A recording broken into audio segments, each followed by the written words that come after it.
Ikiwa leo ni Machi 12 ya mwaka wa 2024, ninakusalimu kwa jina lipitalo majina yote, sio jina la mtu awaye yote, bali jina la Bwana wetu Yesu Kristo. Karibu katika mfululizo wa masomo ya kesha la asubuhi. Tuombe. Litukuzwe jina lako Baba yetu na Mungu wetu uliye mbinguni. Lihimidiwe jina lako tukufu mbinguni na duniani. Tunakushukuru kwa sababu ya wema wako na ulinzi wako maishani mwetu. Tunasema asante kwa sababu hakika fadhili zako ni za milele. Wana wako na binti zako tumekuja miguuni pako asubuhi ya leo. Tunazo haja zetu mbalimbali katika maisha yetu. Tumeweka nia ya kulitukuza jina lako, na kwa hakika kila mmoja analo jambo ambalo anatamani umtendee maishani mwake. Asubuhi ya leo tunamwombea huyo pia. Tunaomba kwa ajili yetu wenyewe, na tunaomba kwa ajili ya wote ambao wanaisikia sauti yako. Watendee wote yaliyo mema sawa na mapenzi yako katika jina la Yesu. Amina. Somo la leo linasema mpango wa Mungu kumkomboa mwanadamu. Limejengeka katika kitabu cha Mwanzo sura ya 17 na ile aya ya 7. Neno la Mungu linasema, agano langu nitalifanya imara kati ya mimi na wewe na uzao wako baada yako na vizazi vyao, kuwa agano la milele, kwamba nitakuwa Mungu kwako na kwa uzao wako baada yako. Kama ambavyo Biblia inawasilisha sheria mbili, moja isiyobadilika na ya milele, nyingine ya muda kitambo na isiyo ya kudumu, ndivyo yalivyo maagano mawili. Agano la neema kwa mara ya kwanza lilifanywa na mwanadamu pale Edeni, punde tu baada ya anguko. Pale kulitolewa ahadi ya Mungu kwamba mzao wa mwanamke angemponda kichwa nyoka. Agano hili lilitoa msamaha kwa wanadamu wote na usaidizi wa neema ya Mungu kwa ajili ya utii baadaye kwa njia ya imani katika Kristo Yesu.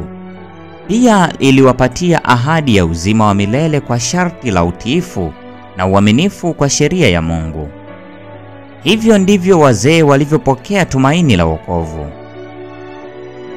Agano hili lilifanywa upya kwa Ibrahimu katika hii ahadi, katika uzao wako mataifa yote ya dunia watajibarikia, kwa sababu umeitii sauti yangu. Mwanzo sura ya 22 na ile aya 18. Ahadi hii ilielekeza kwa Yesu. Ndivyo Ibrahimu alivyoielewa na alimtumaini Kristo kwa ajili ya kusamehewa dhambi. Ilikuwa ni imani hii ambayo ilimfanya kuhesabiwa haki. Agano na Ibrahimu pia lilidumisha mamlaka ya sheria ya Mungu. Bwana alimtokea Ibrahimu na kusema, mimi ni Mungu Mwenyezi, uende mbele yangu ukawe mkamilifu.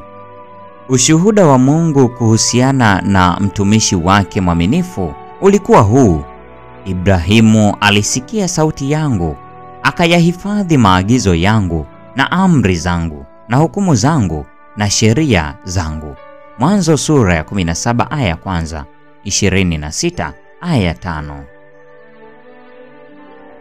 Agano la Ibrahimu lilithibitishwa na damu ya Yesu Kristo na linaitwa agano la pili au jipya kwa sababu damu ambayo kwayo lilitiwa muhuri ilitolewa baada ya damu ya agano la kwanza. Agano la neema sio ukweli mpya, kwa maana limekuwepo akilini mwa Mungu tangu milele zote. Hii ndiyo sababu linaitwa agano la milele. Tunaweza tu kuwa na tumaini pale tunapokuja chini ya agano la Ibrahimu, ambalo ni agano la neema kwa imani katika Yesu Kristo.